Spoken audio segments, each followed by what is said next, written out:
إنها بلاد البخاري والترمذي، إنها بلاد المفسرين والفقهاء والمحدثين والعلماء، إنها تركستان الشرقية، هذه البلاد المنسية التي تطاول عليها الصينيون الشيوعيون، والتي تآمر الغرب الكافر مع الصينيين الشيوعيين على إبادة المسلمين فيها.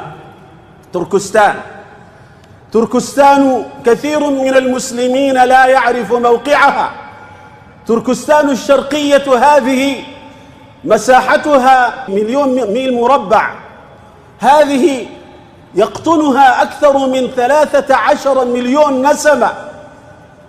تركستان الشرقية التي تقع في وسط آسيا، يحدها من الشمال روسيا، ومن الغرب كازاخستان وقرقيزيا وطاجكستان، ومن الجنوب باكستان والهند، ومن الشرق الصين، ومن الشمال الشرقي منغوليا.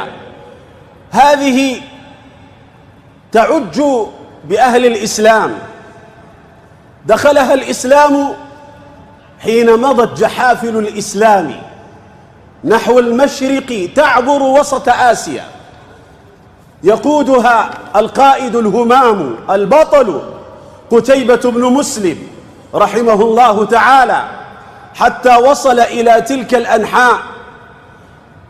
ومع نهاية القرن الأول الهجري انتشر الإسلام هنالك في عهد الأمويين والعباسيين، حتى أسلم الخاقان ستوك بوغرا سنة 232 هجرية، وأسلم من بعده أبناؤه هارون وموسى، وسرت العربية في تلك الديار، وأنجبت تركستان الشرقية أمثال البخاري والترمذي.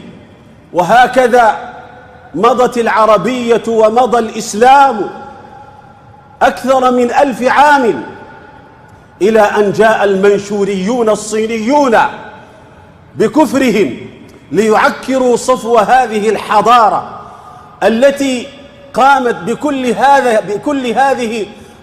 هذا العلم وبكل هذا الفهم وبكل هؤلاء العلماء، إلى أن جاء الشيوعيون الصينيون فأخذوا مقاليد الحكم